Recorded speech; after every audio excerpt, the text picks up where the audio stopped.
Welcome to the Social for Brokers podcast. Today, I have with me Alex of Dunham McCarthy and also of My Last Will.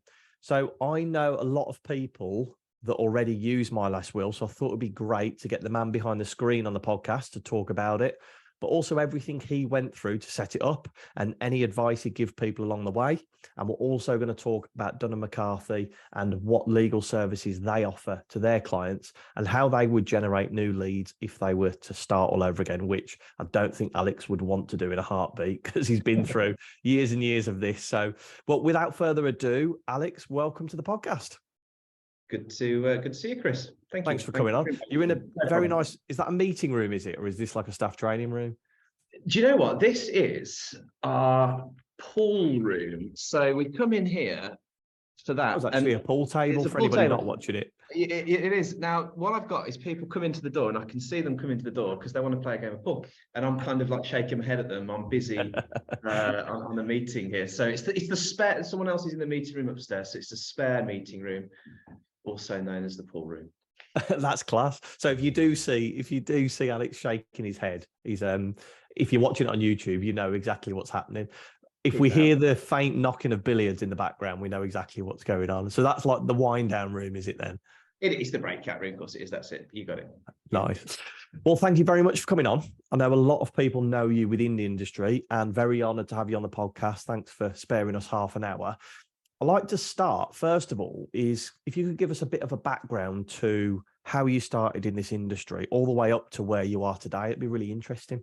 Okay. Well, yeah. So I left school and went straight to work for some different banks, Santander, Coventry Building Society, a few high street names, and became a mortgage advisor, worked for Connells in an estate agency for a few years. And then I met my wife, Nicola, who some of you will be familiar with. And we both quit our jobs. Both of us were working as mortgage advisors at the time, quit our jobs with a view to starting a will writing company, which was Dunham McCarthy. So that was the first company, if you like. And then from there, we moved into insurance, mortgages, and various other legal services. So you went from mortgages, set up Dunham McCarthy, and Dunham McCarthy was purely will writing at that point, was it? Exactly. So this was 2009, 2010. This was back when, things were not great. The mortgage market was, a bit of a mess, for want of a better word. And both of us decided to do something new. We thought will writing was, at the time there was a lot of, it was growing. It was an interesting market to be in. And that's what we did. The idea originally was that I would help people with a will, and hopefully some of those clients might also be interested in the financial services, and Nicola would deliver those financial services. So it was a team effort, myself on the legal side and Nicola on the financial side. So with the will writing, was it your old school quill and paper, or was it, had you developed like a... Well, I don't know about a quill, but definitely it was old school. We had the, Microsoft Word, you'd get some precedents templates, if you like, and books, and you'd type out the wills, and that's what I would do. So I'd be in my kind of third bedroom writing wills for people, and Nicola would be in the dining room downstairs. Well, actually thinking about, she was driving out to people a lot of the time. So when she was seeing clients, she was in their living rooms, and that was that was how everything was done, of course, back then. So this is 2010, 2011. And it was a brave new world for us, because neither of us had run a business before. Neither of us had any real experience with being managers, shall we say. It was a learning curve, shall we say. Interesting that you just packed everything up and started. And I know Nicola talks about it on the podcast, about you guys just thought, yeah, we've got this business idea, it will work, having the will side and the mortgage side. So you started doing the wills, and then at what point did it shift? Because we'll move on to legal services shortly, but just interesting to know about the will side. When did that kind of light bulb go off in your head and go, we need something a bit different here? Well, what happened actually, so the business model was very simple. I was going to write wills for people. If they're over 65, we would charge them, because there wasn't an opportunity to help these people on the financial services front. They don't need mortgages and insurance advice. If they were under 65, we would write the wills free of charge, and then we would talk to them about these other financial services. So that was the model. And we made, you know, looking back, quite a bit of money early on out of insurance. I mean, that was our core income stream. It was the life insurance and critical illness and so on. And on the legal services side, it was just wills. You know, someone might say to me, I don't know, I'm worth a couple of £1 million, maybe need some legal advice, and I'd send them elsewhere. And it was only, you know, when we started, because we scaled the business quite quickly. So within a couple of years, there was 10 or 15 of us, you know, working together on this business model. And, you know, we were writing 5,000-10,000 wills a year. Wow. And therefore, lots and lots of these clients would need extra advice. So you're learning, and we employed, you know, a team of solicitors and experts, people that were much more knowledgeable really than myself. And then we started to be able to offer these other services. So, you know, early, you know, if you'd have said to me in week one, I want a power of attorney, I'd have said, you know, I can't really help you with that. And then maybe 6 months in, I was getting my head around powers of attorney, then it was moving on to trusts. And, you know, now we're, you know, kind of 10, 12 years in, you know, there's not much we don't do. We deal with, you know, divorce and prenuptials and postnuptials and criminal law and all sorts of other areas, but it was very much just wills at the beginning. So you started with the wills, and what decision, or was your hand kind of forced that loads of people were coming to you about power of attorney? Yeah, that's all it was. Is I don't like sending clients elsewhere, particularly when you're holding yourself out as a, you know, a legal services company, you know, so I wanted to be able to deal with as many of these other services in-house as possible. Obviously you'd end up referring work, you know, conveyancing, for example, that kind of thing. But if someone's saying, look, I'm really interested in getting some tax advice, we thought, well, 20 people have asked us for tax advice this month, you know, let's get a tax advisor. You know, 50 people have talked to us about how they protect their house or whatever it might be. Let's get someone that specializes in trusts and protecting assets. So it was just demand that dictated what we would need to, you know, what services we would need to provide. And when we spoke a few months ago, you said to me, you're a very analytical person, aren't you? You like to look at the numbers and to see how things do. So you must have sat back and, as you said, 20 people have asked us this month. That is an area that we go into. Then you've got to find the right staff. How do you find good staff? Because you were talking before the podcast, you've got a big recruitment drive at the moment because the business is doing so well. Where do you find these good staff? It's tough. I mean, I think the answer is we've tried on and off recruitment agencies, and for a specialist person, for, you know, particular, recently we recruited for the legal secretary role, for example. Recruitment agencies are brilliant because they might have 50 legal secretaries all, you know, on the books, if you like, looking for a job, and very quickly you can take that person and get them on, you know, get them on board and move forwards. But the vast majority, kind of 99% of the people we've hired, they've just been from adverts on Indeed, or, you know, jobs yourself. Yeah, just found it ourselves. You do go through. I mean, the last couple of years we've been doing, well, you know, you'd get 5 or 6 candidates in a room, do some presentations, team kind of activities, and see how they kind of work together, how they respond to each other, how they behave in a group environment. That's really useful, because you could spend it, you know, an interview might be half an hour, but you could have a whole day with someone or a group of people, and by the end of the day you've got a really good idea of, you know, what makes them tick, and do you, sounds, you know, the most important thing is, do you like them? Can you, yeah, of course, work with them on a full-time basis? And you can't, I don't think you can get that out of an interview.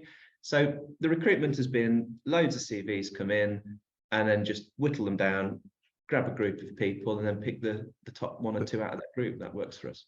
Have a pool tournament for the top 3 and see who wins. Is that one of the... Right, on this? So again, just on this shelf here, this sounds a bit silly. You can't see this. So here, I can kind of see. Are they like? They're Lego.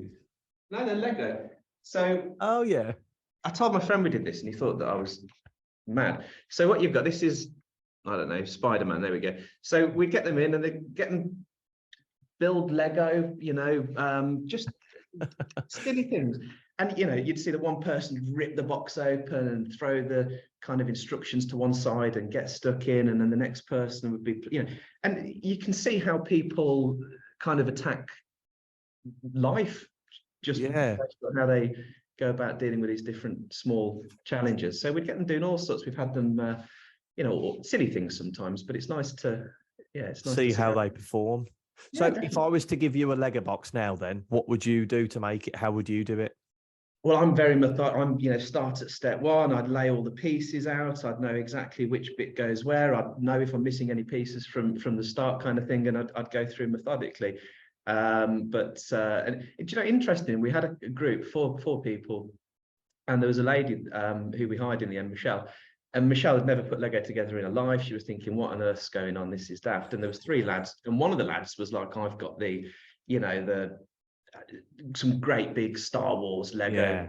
Yeah. He's a pro, shall we say, right?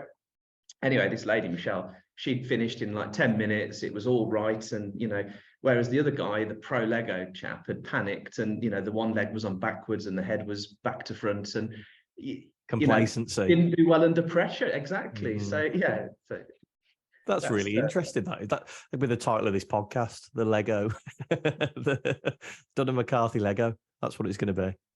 It's like The Apprentice. I mean, I'd love to be able to do something on a bigger scale, but you watch The Apprentice, you watch how 4 people, 5 people manage a particular task, and only 10 minutes in, you think, oh, he's an idiot, she's struggling with that, he's doing really well. You've made your mind up, haven't you? And you can't always do that just by asking someone questions. Interesting. So you hire these, so you have them in for an induction, you do these type of things, and then you find the right staff. What are these guys on the sale? Yeah, on the sales side, I think on the legal services side, you're just looking for people with the right qualifications, top marks, that kind. You're looking at the educational background, but on the sales front, it's very much about how you fit into the team, I guess. Okay, so that's the overarching hiring staff running the business. I want to get into the nitty gritty now of the actual business. So, what are the exact legal services that you guys offer at the minute? So you've got the core business, which is very much what we would call estate planning. So that's your wills, trusts, all sorts of different trusts. There's probably a dozen different trusts. Mainly, we're talking about protecting assets with trusts, that kind of thing. Powers of attorney and tax advice. So that's your estate planning. And there's a dozen people that's what they do. And then you've got family law, so much smaller department, which is your prenuptial agreements, postnuptial agreements, divorce, that kind of thing. And then you've got property related bits and pieces, declarations of trust and all sorts of contractual kind of property related agreements. And that's it really. So we don't get involved, for example, in your general conveyancing. We don't get involved in disputes and things like that. Probate, of course. So when people pass away, we've got a team that deal with the administration of estates, and some of that we refer, if it's specialist cases, we refer on. But yeah, we're talking about family law and estate planning. And that kind of business do you only go for business that you've generated yourselves, or can people refer business to you? How does it work? So yeah, so obviously a lot of this comes on the back of the people that have taken out mortgages or insurance policies with us. They'll ask, they'll call up, I need to move home. Why are you moving home? I've just split up with my partner. Okay, well, can we help with the divorce, for example? But through certainly my last will and a few other systems that we use, we've built up a huge kind of there's about 300 now firms that do introduce business to us. So I would suggest that more and probably, I don't know, maybe half of our business now does come from introducers on the legal. So anybody listening could have a chat with you and maybe set up something where they can refer their clients over to you to deal with the things that, as a mortgage advisor, you wouldn't necessarily get involved in, the likes of prenups or postnups, that kind of thing. Absolutely. So 100%. I think if you've got people who are interested in, clients who are interested in, again, estate planning or the family law, or indeed where someone's passed away and we need to get things sorted, then absolutely we can help with that 100%. Fantastic. And I'll leave all the comments, I'll leave all the links and everything for Alex if you wanted to have a chat with him or his team. So we've got all these products that we're offering. We've hired staff. What do you now do on a daily basis? Because I can imagine you are pulled here, there, and everywhere. So what do you do? So I for the last 3 or 4 years, I've been working on a small team of this.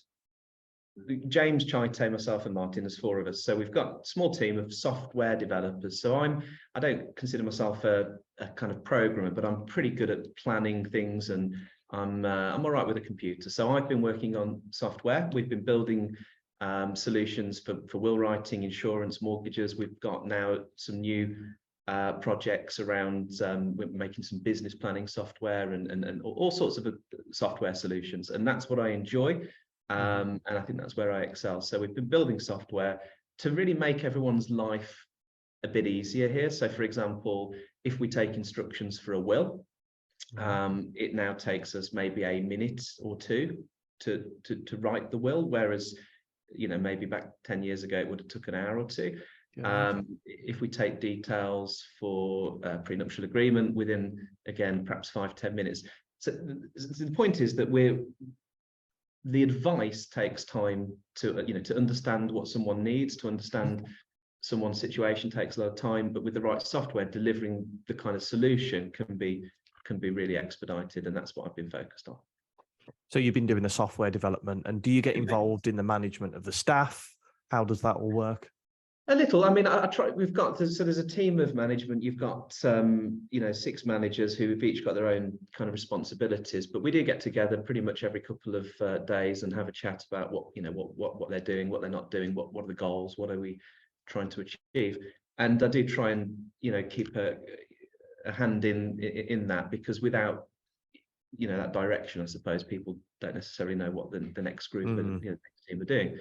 But if I spend, let's say for the sake of argument, 10 hours a day working, I'll spend 9 hours in front of a laptop. And is that developing the software? Is that what you're doing? Exactly, and planning it. And for example, yesterday we integrated. You see in the news this new artificial intelligence is everywhere, which is ChatGPT, this American company.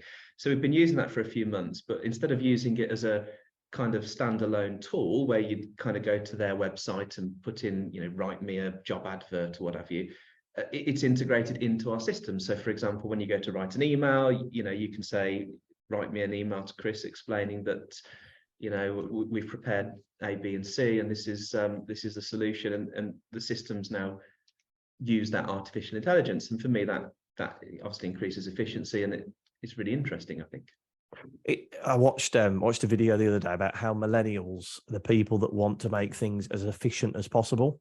And it's exactly what you've just spoken about there. It's using artificial intelligence, or just like you've done with My Last Will, made it so much more efficient for people to write the will that they're not hanging about. So if I was a mortgage broker and I wanted to write a will for a client, do I log into the portal and put their details in, or does it come over to you? How does it work?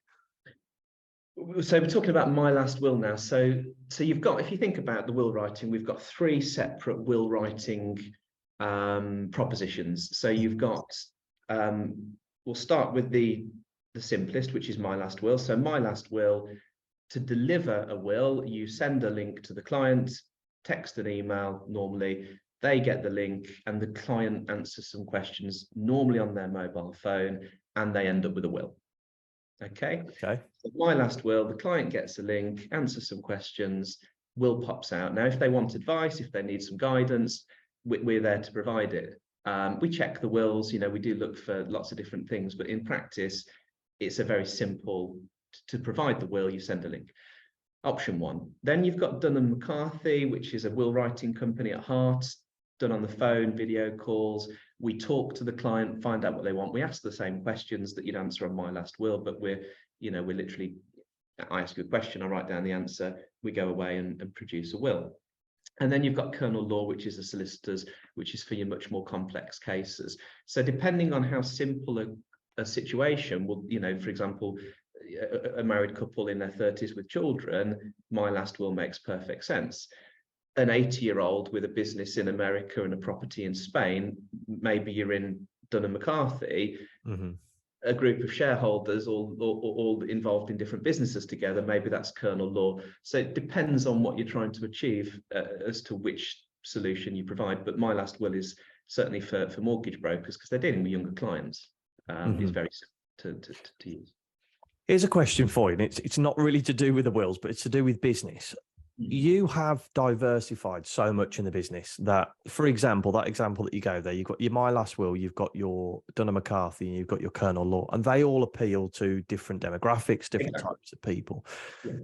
In a world where business coaches tell everybody to niche, what's your thoughts on telling people to niche? Because if you were to take that advice, you'd say, right, I'm just sticking with Dunham McCarthy. I think that's good advice, Chris. I am worn out. So I can see my little picture in the webcam and I look pasty. I am knackered. And if I'd have stuck to one of these three things, I don't think I would be.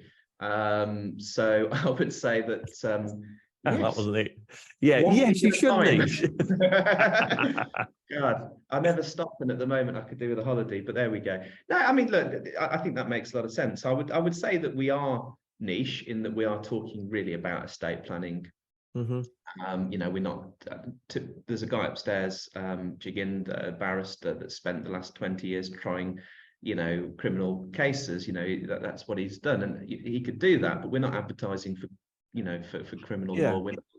So we could do a lot more, but we don't. We do stick to really estate planning, and again the family. And I think the family side of things, that is estate planning, prenuptial agreements, postnuptial agreements. All of this is the same kind of, you know, the same kind of niche. It's just that you need different solutions for different types of client, really. Just interesting to hear your thoughts on that. And I won't go too much into the AI side because it is quite new, and it's something that I've spoken on a couple of podcasts with people before. But how do you think AI will affect business in general? It'll change the whole world. It'll change everything. And there was a picture I saw Nikki showed me a couple of weeks ago, and it said it was like a social media post. It said, AI won't take your jobs. People using AI will take your jobs, or something like that. And that's right. So it's the future. I mean, can I screen share? Yeah, of course. Yeah, we can screen share. Anybody that's watching it on YouTube can see this. Anybody listening, I'd recommend going to YouTube and watching it. Of course, because it's a podcast. Well, okay. Well, I won't screen share, but basically, that's okay. We can screen share. You've got capability there.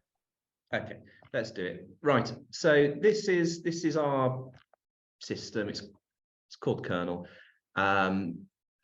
What we've got here, if you can see, there's a little brain top right. This is the AI. Okay. And I can put in here, write a job advert for a solicitor specializing in family. No, it's a bit American. There we go. Wow. And that's all. Is it Chat GPT 3 that you've put into that? 3.5, yeah. Right. And you know, when we go to, if you go to write an email, you know, you can say, you know, send an email to the client explaining that we need them to book in to do this, and you can just dictate. So you know, we often dictate into this rather than typing. And it'll say every single time you do that, you save 20 minutes of your working day. You know, so for example, you know, when we've seen a client, it's always on a video call. The video call is transcribed, and then the AI writes up the kind of the transcription so we've got attendance. It just saves so much time, where before, you know, I would have literally been dictating into a phone. I've just been to see Mr. and Mrs. Smith.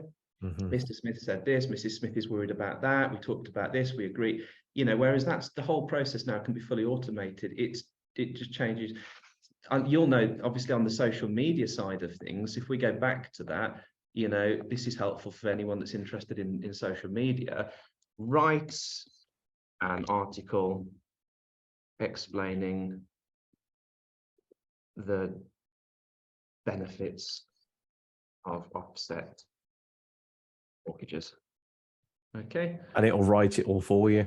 And it writes an article, there we go. Offset mortgages are becoming increasingly popular among homeowners looking to save money on their mortgage payments, and off it goes. And you know, you could just copy and paste that in, and this is the conversation that I had with somebody on a podcast talking about being able to write blog articles, writing emails, and it can, what I love is it can give you the basis and give you the foundations, but then you need to kind of twist it to make it personal, don't you? Because I think we'll just be creating like a generation of generic people. Do you know what I mean? Well, it depends how much. This is where people go wrong with the AI. Again, just very quickly, because this is kind of something I'm passionate about. If you give it enough data, it becomes very personal. So if we put here, for example, let me try and use the dictate function. I don't know how it will work. Write a letter to my client. The client's name is Jim. Explain that we have completed the medical underwriting for his life insurance policy, and that unfortunately the policy has been loaded and the premium has increased by 50%. Full stop. Explain that Jim has the option to either reduce the amount of cover and pay a similar premium to the premium discussed, or to pay extra but have the same amount of cover. Make the tone of the letter apologetic. And if you are listening to this, guys, what it's doing is it's writing this email for Alex. Wow. Yeah. And it's putting those parameters in place to say, make it humorous, make it apologetic. It's making sure that it tries to adopt your voice, doesn't it? Yeah, if you tell it to write an article in the style of the King James Bible, it will funny. It will do whatever. Now, if everyone goes, write me an article about offset mortgages, you're going to end up with 50 articles about offset mortgages that will focus on benefits in relation. So, in terms of the quality of you get out. So what we are trying to focus on is making sure that we can take information about a client, get it into the AI, and then get what we want out quickly and easily. And that's what's going to change every industry, I think. Like you said, it's not the AI itself. It's AI won't take your jobs. It's the people that learn how to use AI will. Yeah. Yeah, it can't replace humans. But you know, as I said, we had a meeting a couple of weeks ago, and I said, look, the plan is this year, we want to expand. We want to do more business. We want to take let's say the turnover from X to Y. We want to do it with the same number of people. You know, we want to do twice as much business, but with the same number of people. And that's what AI can do for you. You can do twice as many mortgages or policies, whatever it is that you can do. My uncle, he writes copies, a marketing guy for kitchens and bathrooms. I showed him this, and he said, this is brilliant. What I can do now is take on more clients. And it's just him in the business, but he could take on more clients and deal with a higher volume in the same number of hours. And that's what it's all about. More efficiency. It's all about efficiency. A very perfect example. You were writing wills in a Word document. 50 years ago, they'd have been written on paper. 20 years ahead, it will be written in AI. And it's just that natural progression. You used to be able to do 1 will a night. Now you can do 5. And in 20 years' time, you'll be able to do 50. So it just makes it more efficient, doesn't it? Exactly.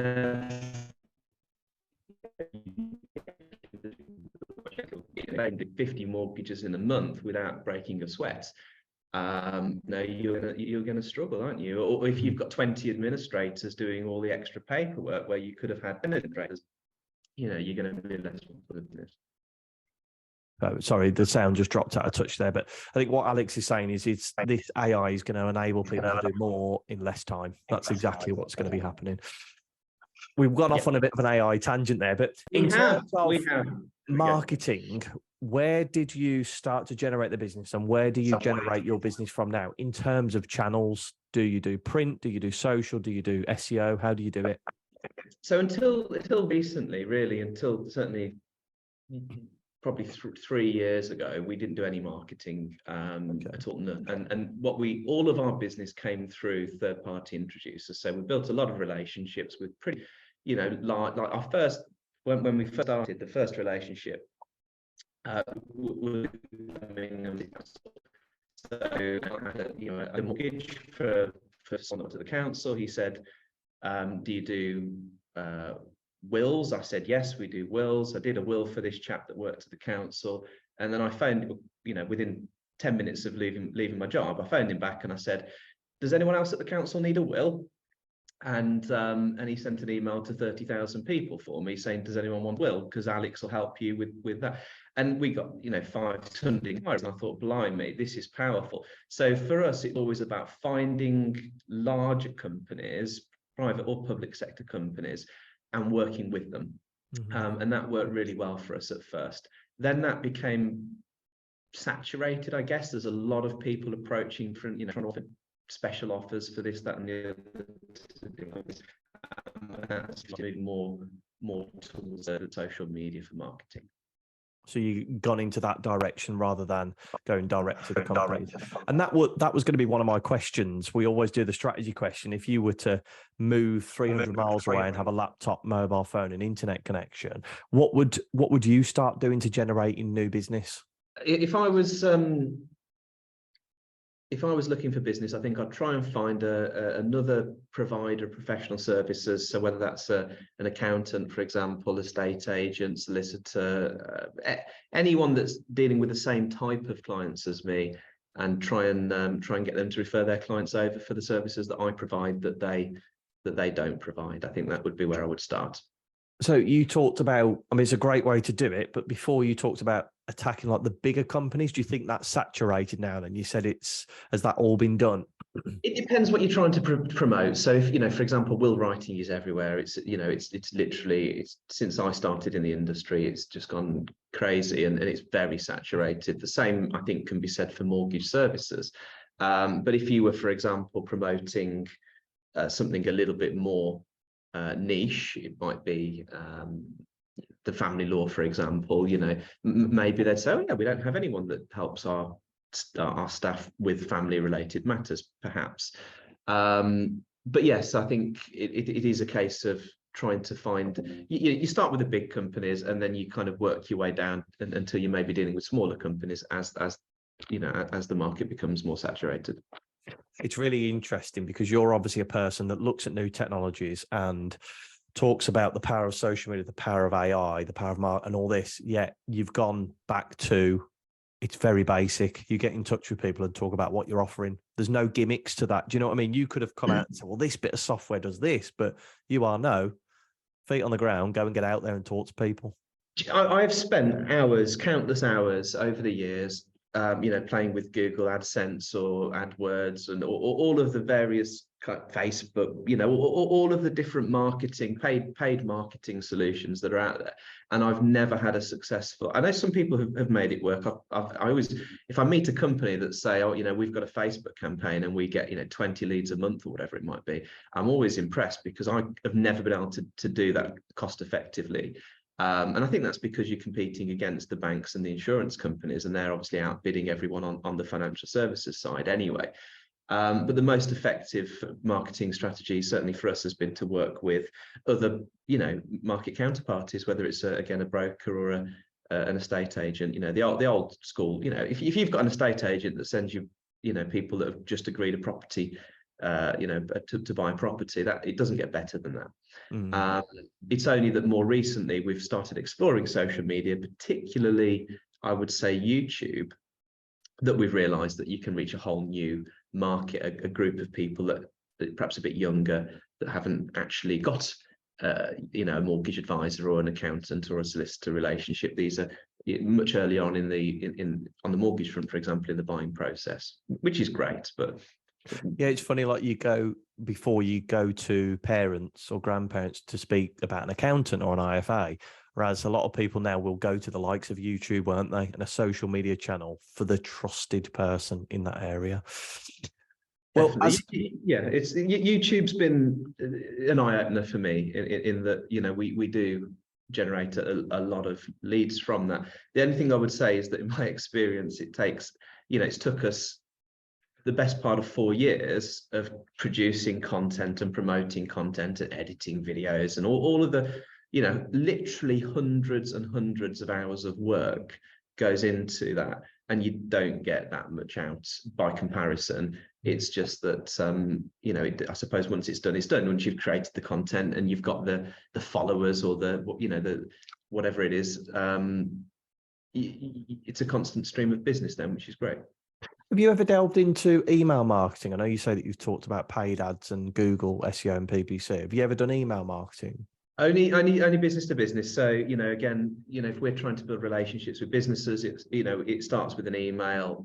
How you doing, Mr. Accountant? We help people with business protection or mortgages or whatever it is. Do you have anyone that you recommend? If not, can we be that person? So, but yeah, never business to consumer. Just interesting, because you've done so many other things. So, and the final thing I wanted to talk about is you have a new portal that people can log into, and it's people can refer business to you, but there's lots of helpful tips on there as well, isn't there? Yeah, so referral portals aren't a new idea, but what we've done a bit differently. So, for example, and it's in the early stages, it works very, very well, but we don't support all of the different products and services on there that we provide. But certainly for wills, trusts, powers of attorney, mortgages, insurance, all those kinds of things, you can go on there. And what we've done is, instead of paying a flat rate of commission, we pay. It's on a sliding scale, so we pay up to 50% commission, depending on how much work you do. So if you introduced, say, let's say that you're a mortgage broker and you introduced a client, here's Dave.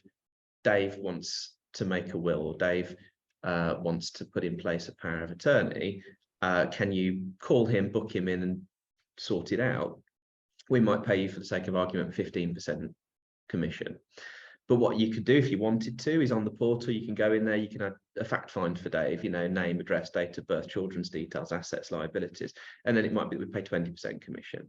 Oh, you could add Dave's ID, it might be 25%. You could add maybe the instructions for Dave, or you could literally go to the point where we have all of the information that we need, and identification and signatures and agreements and disclaimers, literally everything that we need to produce Dave's lasting powers of attorney. All we need to do is speak to Dave and check everything and go through and provide a bit of advice, really.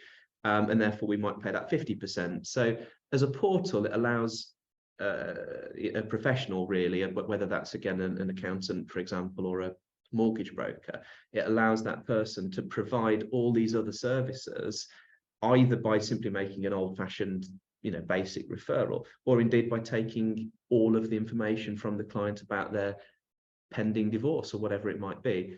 So you can get more involved and get more commission as a result. Very interesting.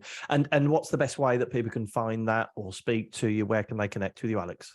Well, as it's early days, so at the moment, you'd email me, and we'd get you set up and do a bit of training and show you how it all works. So that would be it. And that software, if you like, is integrated with My Last Will. So if people are interested in providing a will writing service, then it's all part and parcel of that same suite. Fab. And what's the best email address to get you on, Alex?